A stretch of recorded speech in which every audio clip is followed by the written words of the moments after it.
Imagine acordar em Roma antes do canto dos galos. Lâminas de bronze faíscam à luz das tochas, óleo de oliva arde no ar frio e um jovem patrício treme quando o tonsores encosta a navalha em seu queixo. Um deslize e ele não perde só sangue, perde herança e honra. Na cidade eterna, barba não é moda, é sentença. Ostentá-la podia coroar-te filósofo ou empurrar-te ao pó da plebe. Rosto liso, passaporte ao Senado, aos banquetes, à glória. Respire, porque em segundos você vai enxergar cada fio de história que a lâmina romana tentou raspar e descobrir de que lado da navalha você ficaria. Nesta série, viajamos dos rituais de Depositio Barbae às barbearias abarrotadas, onde soldados afiavam gládios e argumentos, revelando por que César, Pompeu e Marco Antônio defendiam o rosto limpo, enquanto Adriano ergueu a barba como estandarte helenista. Segure o espelho. Ele vai refletir mais que pele, vai revelar poder. Na Roma antiga, a barba carregava um peso simbólico que ia muito além da estética. Enquanto os gregos viam nela um sinal de sabedoria, virilidade e maturidade, os romanos, especialmente os da elite, passaram a encarar o rosto barbeado como reflexo de ordem, controle e sofisticação. Esse contraste cultural não nasceu do acaso. Foi moldado por guerras, ídolos e ambições. A imagem de Alexandre o Grande, sempre barbeado, imortalizou um ideal de poder jovem e disciplinado. Generais como Pompeu, Júlio César e Marco Antônio não só admiravam Alexandre, mas também imitavam sua imagem para transmitir força e refinamento. Não era apenas estética, era política. O rosto liso se transformou num tipo de uniforme invisível que separava cidadãos respeitáveis dos rústicos e bárbaros. Exibir uma barba longa poderia significar descuido, rebeldia ou, pior, influência estrangeira. Era uma linha delicada entre respeito e desprezo, entre o fórum e a sarjeta. Se essa parte da história já te surpreendeu, é sinal de que você não está aqui por acaso. Você valoriza o conhecimento que poucos enxergam, aquele que vai além do óbvio e revela o que realmente moldou civilizações inteiras. Então, faz o seguinte: deixa o seu like agora mesmo, porque ele mostra ao algoritmo que este conteúdo tem valor. E se você ainda não é inscrito, clica no botão de inscrever-se e vem fazer parte de uma comunidade que não aceita versões rasas da história. Aqui, cada vídeo é uma viagem onde você sai mais inteligente do que entrou. E isso, só quem está dentro entende. Embora a elite preferisse a face barbeada, nem toda Roma seguia esse padrão. Entre agricultores, artistas, poetas e principalmente filósofos, a barba ainda era cultivada como uma marca pessoal. Um traço de identidade que comunicava introspecção, simplicidade ou erudição. Nas praças e mercados, era comum ver homens das classes mais baixas com barbas espessas, muitas vezes por falta de recursos ou como parte de sua herança cultural. Já entre os patrícios, manter-se barbeado era quase um dever cívico. As diferenças ficavam ainda mais evidentes nas estátuas públicas. Enquanto os imperadores e generais eram retratados de rosto limpo, figuras alegóricas de pensadores ou trabalhadores vinham esculpidas com barbas detalhadas. Era como se a própria pedra denunciasse o papel social de cada um. Essa separação visual não era inocente. Ela reforçava a hierarquia, a disciplina e o ideal romano de virtude contida. A barba, nesse contexto, era quase uma fronteira ideológica. Em Roma, barbear-se não era apenas uma questão de higiene ou estilo, era um verdadeiro ritual social. Os barbeiros, chamados tonsores, eram figuras essenciais na rotina dos cidadãos, especialmente entre os patrícios e senadores. As barbearias eram centros de convivência masculina.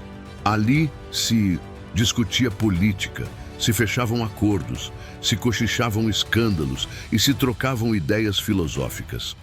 Um corte de cabelo ou um barbear era acompanhado por conversas que podiam mudar destinos. Mas o processo era tudo, menos simples.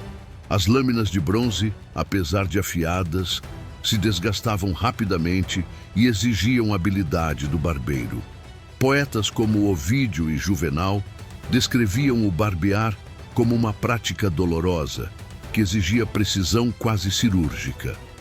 Muitos homens da elite marcavam o ritual do primeiro barbear como um divisor de águas em sua vida, um passo oficial rumo à maturidade e à responsabilidade. A aparência se tornava um espelho público da disciplina interior. O primeiro barbear de um jovem romano da elite não era um simples gesto. Era uma cerimônia chamada Depositio Barbae, carregada de simbolismo e reverência. Esse rito marcava a transição da juventude para a vida adulta, geralmente aos 21 anos, e tinha como centro o ato de remover os pelos do rosto pela primeira vez. Mas o gesto ia além da lâmina. Mechas do cabelo e os fios da barba recém-cortados eram cuidadosamente colocados em urnas ou recipientes especiais. Depois, eram oferecidos a Júpiter, o Deus Supremo, como sinal de maturidade, gratidão e consagração da nova fase. Era um momento íntimo e público ao mesmo tempo. Para os pais, era orgulho. Para o jovem, uma mistura de nervosismo, dor e honra. Estar barbeado era vestir, literalmente, uma nova identidade perante os deuses e os homens. O rosto liso, agora oficial, era quase um selo de aprovação divina. O menino se tornava cidadão, e Roma o reconhecia com um olhar diferente. Com o advento do Império, a estética sem barba se consolidou ainda mais entre os líderes. Imperadores como Augusto, Tibério, Cláudio e Trajano mantinham o rosto liso como parte de sua imagem oficial. Não era apenas vaidade, era estratégia de poder visual. Nos bustos de mármore, nos mosaicos e nas moedas imperiais, o rosto barbeado representava ordem, racionalidade e domínio sobre os próprios impulsos, virtudes centrais para um governante romano. Ser barbeado não era estar moderno, mas estar em sintonia com a ideia de Roma como civilização superior.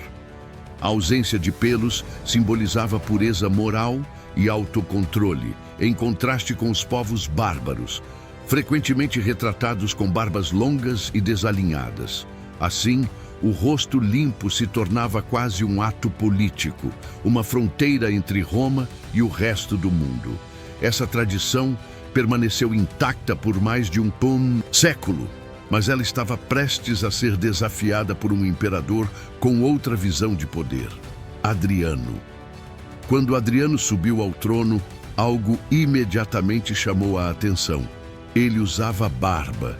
Não uma sombra discreta ou estilo provisório, mas uma barba cheia, bem cuidada, visível em todas as suas estátuas e moedas. Para Roma, isso foi um choque estético e político. Adriano era um admirador profundo da cultura grega. Fascinado por sua filosofia, artes e modos, adotou a barba como um símbolo de conexão com os ideais helênicos. Entre os gregos, a barba ainda era sinal de sabedoria e maturidade intelectual. Mas há outra teoria curiosa. Alguns historiadores sugerem que Adriano cultivava a barba para esconder cicatrizes no rosto. Se for verdade, a vaidade teria se transformado em tendência imperial. Independentemente da razão, o gesto de Adriano quebrou um padrão rígido. Pela primeira vez em gerações, a figura máxima de Roma deixava os pelos crescerem e, com isso, reabria o espaço para a pluralidade estética. O imperador, com seu rosto barbado, anunciava uma nova era, menos rígida, mais filosófica, mais grega. O gesto ousado de Adriano não ficou isolado. Após seu reinado, a barba deixou de ser uma exceção e passou a ser uma marca constante entre os imperadores romanos. Antonino Pio, Marco Aurélio Lúcio Vero e até mesmo Séptimo Severo seguiram seu exemplo, adotando a barba como parte do visual imperial. Mas o motivo ia além da estética. Com Marco Aurélio, por exemplo, a barba se tornou uma extensão de seu perfil de imperador filósofo. O rosto barbado reforçava sua imagem estoica, seu vínculo com a sabedoria e seu distanciamento das vaidades do poder. A barba, que antes podia sinalizar descuido ou rusticidade, agora era associada à contemplação, ao pensamento profundo e à maturidade política. Assim, Roma se reaproximava dos valores gregos, mas à sua maneira, mantendo o poder nas mãos, enquanto deixava a face acompanhar uma nova narrativa. O império, já envelhecido e mais complexo, parecia encontrar na barba um novo símbolo, não mais da juventude e do domínio, mas da reflexão e da resistência silenciosa. As estátuas romanas não eram apenas homenagens artísticas, eram propaganda. Cada detalhe, desde o corte de cabelo até a presença ou ausência de barba, transmitia uma mensagem política. Por isso, a mudança trazida por Adriano repercutiu em toda a iconografia imperial.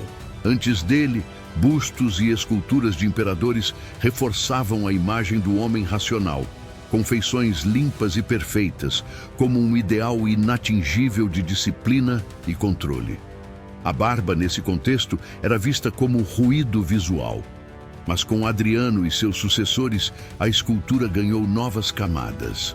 As barbas eram esculpidas com detalhes minuciosos, transmitindo solenidade, introspecção e até certa melancolia. Marco Aurélio, por exemplo, aparece em muitos bustos com um olhar distante e uma barba espessa, como se carregasse o peso da filosofia e do império nos ombros. Essa mudança estética também refletia o estado psicológico de Roma, um império que já não era tão jovem, nem tão confiante, mas ainda assim determinado a manter sua autoridade, agora com o rosto mais maduro.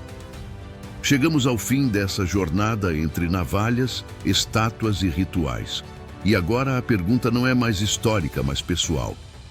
Se você vivesse na Roma antiga, de que lado da lâmina estaria? Teria o rosto liso como Júlio César, símbolo de disciplina, juventude e comando? Ou deixaria a barba crescer como Adriano e Marco Aurélio, transmitindo sabedoria, resistência e contemplação? Escolher não era só estética, era identidade. Era posicionamento diante de um império que valorizava cada detalhe como mensagem.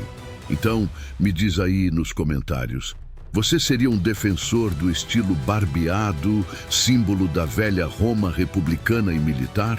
Ou deixaria os pelos crescerem como um imperador filósofo, caminhando com os olhos voltados para dentro?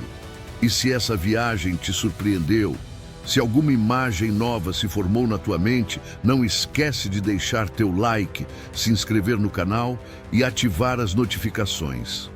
Porque aqui, cada detalhe da história é uma chave que abre portas para entender quem fomos e até quem somos. Se esse conteúdo te fez enxergar a história com novos olhos, então já cumpriu seu propósito. E se você sentiu que aprendeu algo que ninguém nunca te contou antes, algo que te tirou do comum e te levou para dentro da Roma de verdade, então eu te peço algo simples, mas poderoso. Retribua esse conhecimento com o seu like. Esse gesto é pequeno para você, mas gigante para esse canal, porque ajuda a levar essa transformação para outras pessoas. E se você quiser continuar descobrindo os detalhes esquecidos que moldaram o mundo, se inscreve agora mesmo. Esse canal foi feito para quem busca mais do que datas. Foi feito para quem busca entender o porquê de tudo. Porque aqui, cada vídeo é um portal. E você acaba de atravessar um